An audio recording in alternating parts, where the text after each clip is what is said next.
that's good to A small Cambridge inn called the White Horse. The Reformation came...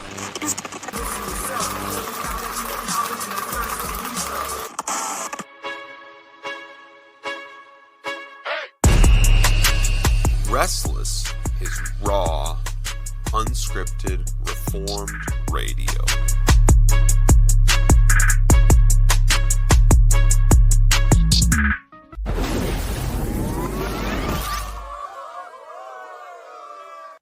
Pastor Michael, we are behind on reading Restless. We want to do some interviews. So I thought it would be great for us to take the next, 25 minutes here, do a brief episode catching up on reading Restless for people. And if we've been keeping up with it. Pastor Michael, I want to give people an encouragement regarding the systematic theology we've talked about reading. Here's the thing I have kept up on, which has been the working through John Calvin's Institutes on TGC's perfect Restless reading plan to finish the Institutes by the end of the year. I'm sure almost no one on earth, in fact, perhaps no one on earth has kept pace reading that with me. However, let me just give everyone a recommendation right now. If you would like to read something on prayer, Calvin's chapter on the Institutes, and I will look up which chapter it is. And you can obviously find this for free online.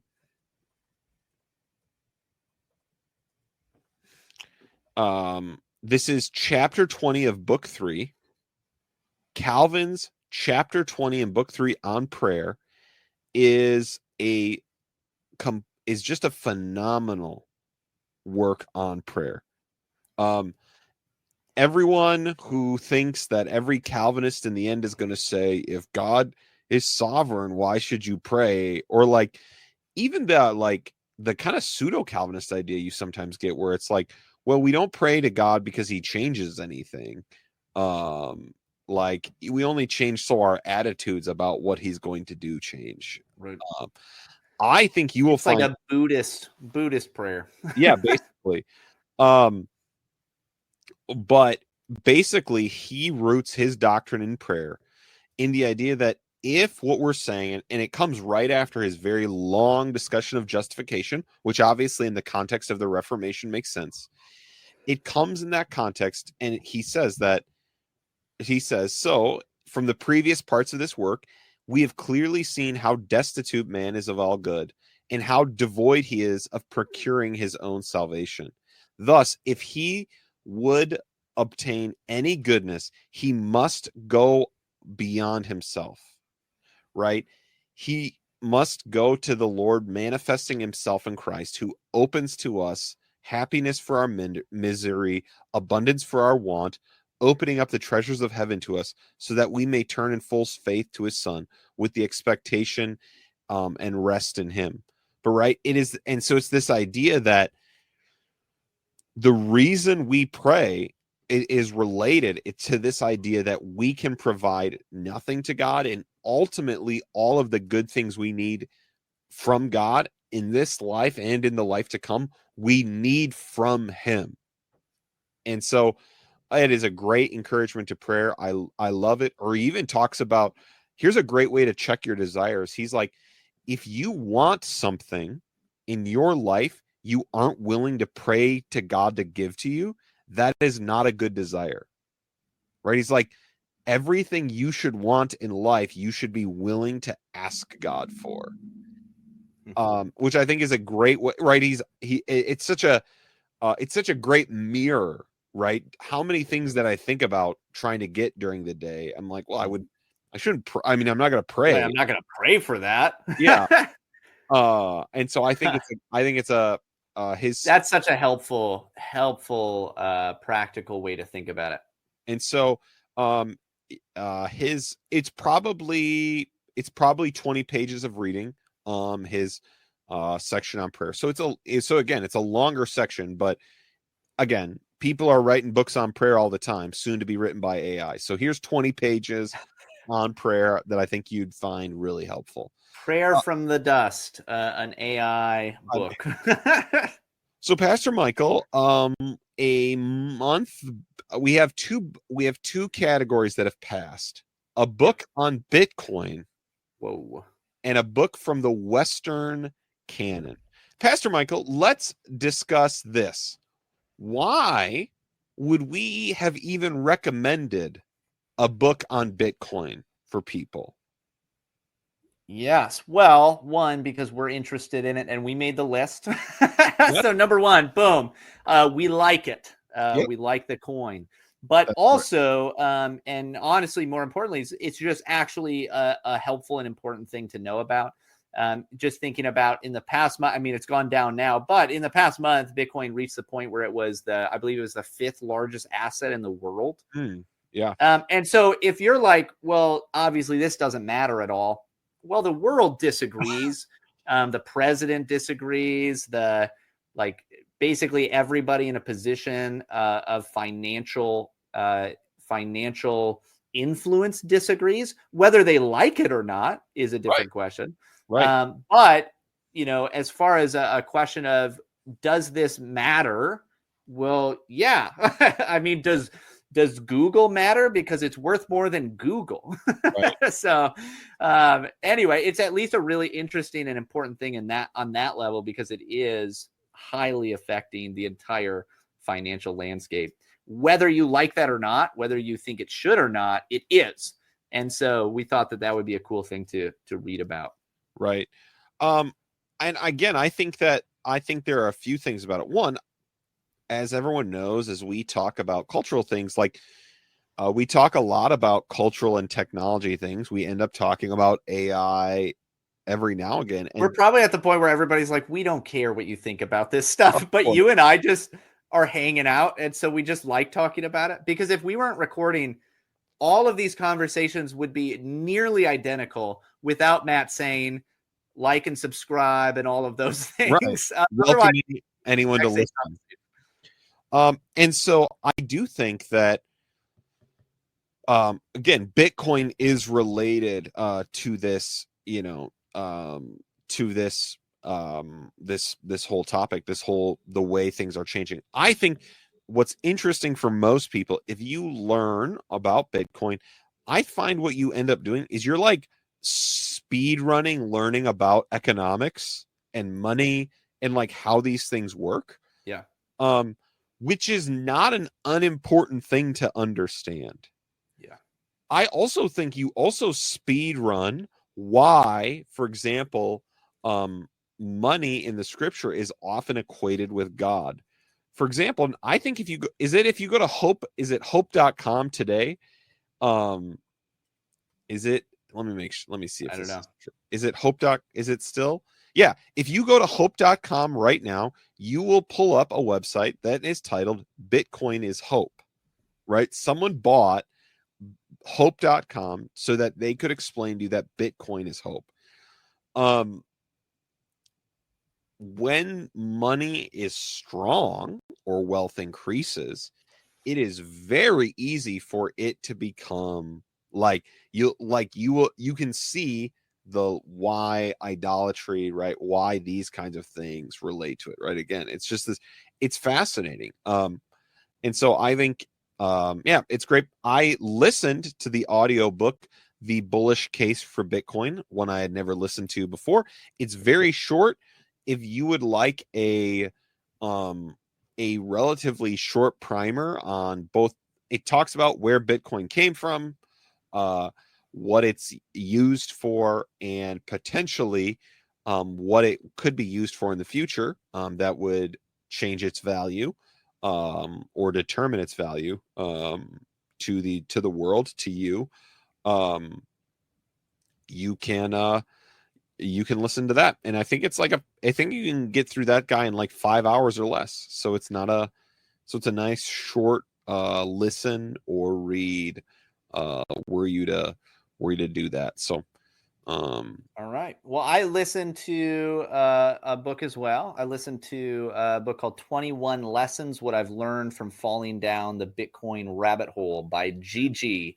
And you can find that one actually free online. It's it's a little more clunky to listen to if you listen to it free instead of just buying the book. But it's something that I've actually listened to years and years ago. Is based on some other things that he had written. It's a bit more esoteric, where it comes to things like he delves a lot into, for instance, like the way that how you understand money, and especially like through Bitcoin, learning things about like, time preference and things like this.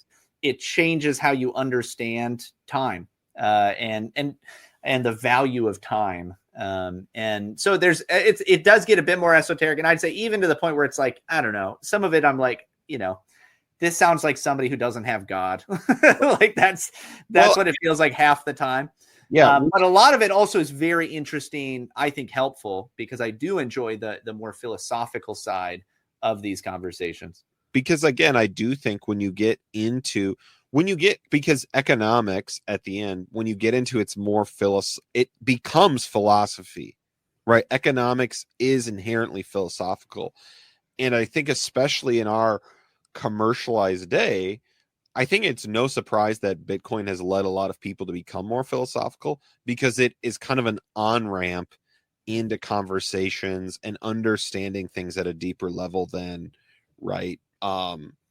Like how much money do I have, right? That people they start looking into it. So there you go. That one's free. So that's a good recommendation for it's free. Pastor Michael, I have been stuck in the Western canon. I'm stuck in the Western canon. Pastor Michael, I've been reading the Iliad and I started quick. I started enjoying it quick. I am now feeling stuck. Do you have any advice for someone for me? How do people tackle? Because again, the Western canon is the Western canon for a reason. Yep. It's not often the Western canon because it's like I'm just breezing through this sucker. You gotta love it. Yeah, honestly, I think especially when you're just beginning, it is a measure of like it's just pushing through, right? It's like when you're really out of shape, like I am right now, and you begin to really like push back into trying to get in shape. Like the first bit, it's not like you're like, man, I really enjoy this right away. You got to push pretty hard for a while. And it's only after a while of getting back into a healthy routine that you're like, oh yeah, this is great. I like this. I like how I feel. I'm enjoying this.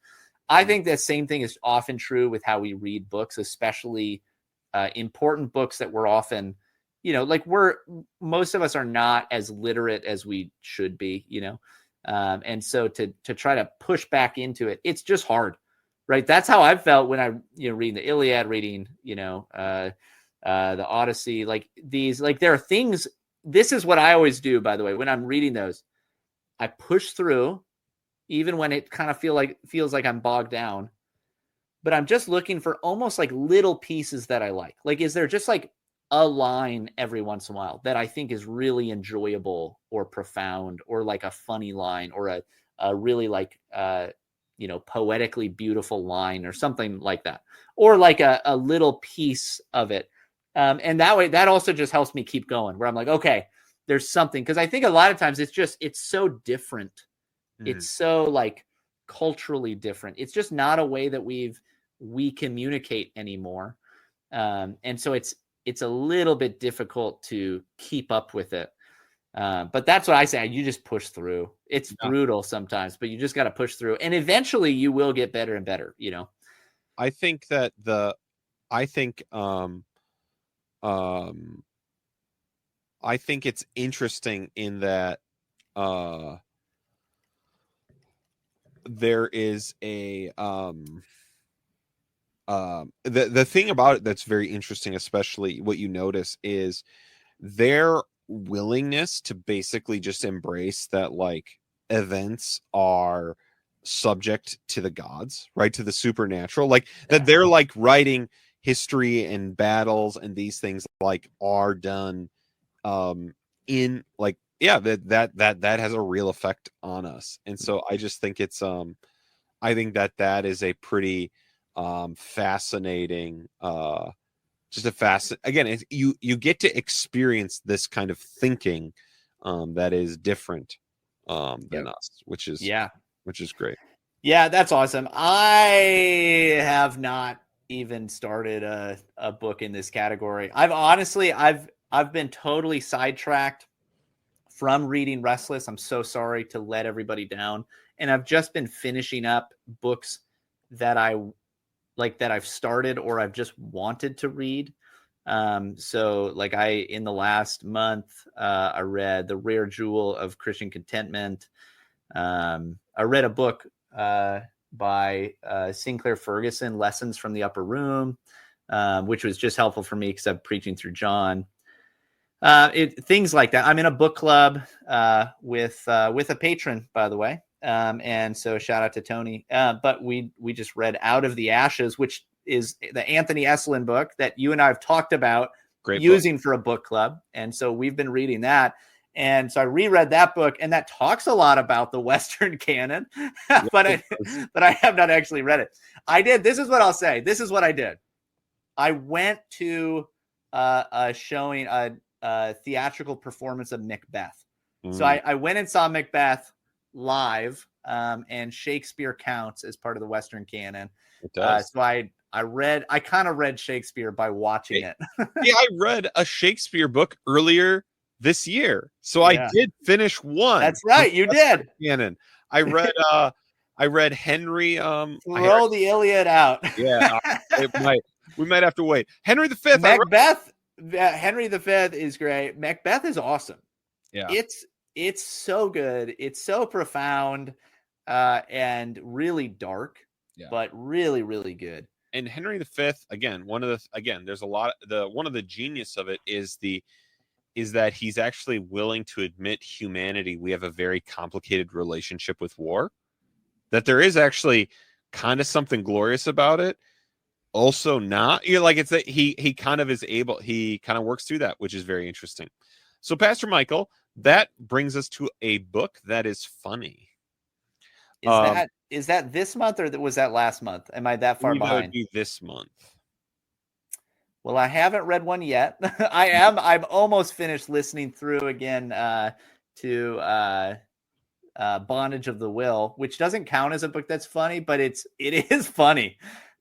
Like with the book I just pulled up on screen count as a book that's funny. I gotta get it. We gotta get it. I was originally so I just pulled up Pastor Michael. One, Mark Driscoll is releasing a book called Everything is Meaningless. And obviously his description of it is deplatformed, attacked, canceled. This book is the project I wrote a decade ago at the lowest point in my life. Click the link to get your copy today. But it's life lessons from Ecclesiastes. I was really hoping this would just be him being like, this is my point of view on the whole. I thought that's what it was going to be because I heard him talking about like this is going to come out. So he was just using that to do an Ecclesiastes book. Just doing what he kind of always does. Dude, you have to, which is kind of funny. Even if you kind of hate it, you gotta give the guy credit. He's good at it. He's good at it, and he's always on it. He's like, he doesn't stop. Everything that he does is like he's using this, but he's not using it in the way that anyone else would. That's right. You know what I mean? Oh yeah. The guys, he's got game. Mark Driscoll's got game. The guy 10 years ago wrote this book and said, in 10 years, I am going to release this. And I am going to release it like this. The book I wrote at the lowest point of my life that I've sat on for 10 years. And it's going to be like deplatform, attacked. Right. And it's going to be basic studies in Ecclesiastes. Here's what I wrote at the lowest point of my life. And like, whatever. I don't know if it'll be I'm not saying if anything about it, it's quality, but like, I'm saying that 10 years ago, he thought about that and said, in 10 years, I'll release this sucker this way and say, I'm finally ready to release the book I wrote at the low point of my life. So he's doing it. He's back.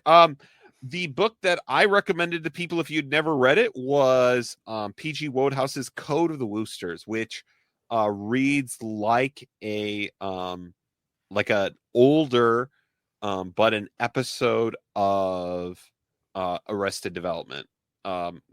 Cleaner, set in kind of semi-Victorian England, so a lot of very different things, but very different, but it sounds awesome. When you described it like that, you're marketing to me. Yes, I am. So I think everyone, go find a book, go find a funny book this summer. So keep reading, everybody. Just keep doing it. Right. This is the key. This there's so much value in this. We will probably make this again, though next year I will say I'm probably going to say we need to put a book about baseball just on this list, simply because the Milwaukee Brewers, I have been told I am in the cage stage of Milwaukee Brewer fandom, which is tough but fair for me. And maybe I'll explain in the patrons why. I would love to write a post like what baseball taught me about church planting, and just to have like a one-word answer. Nothing. Like it taught me. It didn't teach me. I just like it. This is great. You should. I do want to talk more about this because I want to get into baseball. And I'm not, but I want to. I think it is the kind of thing you could get into. And the other, I'll say two things about this. One, the Milwaukee Brewers are having a historic season that they have never had before. They may never repeat. I think get on this. I think the two things about it that are interesting is, one, I think the MLB, now they play games on Sunday, the MLB could survive going to Sabbatarian laws, and you can follow the majority of it without being involved in Sabbath sports, which makes it advantageous for me to become committed. It is the Presbyterian sport. It might be the Presbyterian sport. Anthony Epsilon loves baseball in his he does in the book Up from the Ashes. He does. I think that there's so I think that it would be an interesting thing. I think there's a reason so many sports movies, so many well-known sports movies have been made about baseball. But everybody, the other way, if you'd like to get into baseball, the way to do it is you can begin watching. Every single game is clipped into an 8-minute game recap by the MLB. So again, for like 8 minutes, right? I'm getting on it. That's just on YouTube. Yep, on YouTube. You can just get into it can help you understand what are all the big things that happen in a game right now. Again, you don't get the pacing or whatever, and it's limited. But there you go. There's a what to watch. I would almost like a what to watch, because I feel like I've really disconnected from modern entertainment other than baseball. Look at my new baseball hat. You're deep. You're getting deep. I'm pretty deep in. You are in the cage stage. I love it. I want to join you. I really do. I've been telling my kids I want to get into baseball. I want to start watching it. I'm just at that point in life where I would like to get into a sport, but I don't like any of them except kind of baseball. The other reason that I think for baseball for me is so impressive is I am in the bottom 10% of hand-eye coordination, I think, of adult men in my age group. So watching someone hit something that came by at 90 miles an hour is literally me watching someone who's basically superhuman, compared to me. It is literally something I will literally never be able to do. I love that it's such an American sport. Here's what's crazy. It is American sport. I used to love baseball when I was a kid. I used to watch it and collect the cards, and I was really interested in it in a lot of ways. But it was era, baby.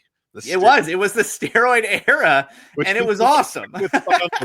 Baseball fans are very fond of the steroid era. Dude, it was the best. That's probably why I lost interest. They were like, we got to crack down on steroids, and I was like, I'm done. Yeah. I'm done with this. More Sammy Sosa style season. I know. Those are the only names from baseball I know. All of them are the guys that got caught using steroids, and they were my favorites. They were, these are the best. But I have watched Ken Burns' 18 million hour documentary about baseball, and it convinced me baseball is the greatest American sport. I need to get into it. I need to watch. I just haven't yet. Documentary in baseball's off season. I need to watch this documentary. You would, Matt. You especially now.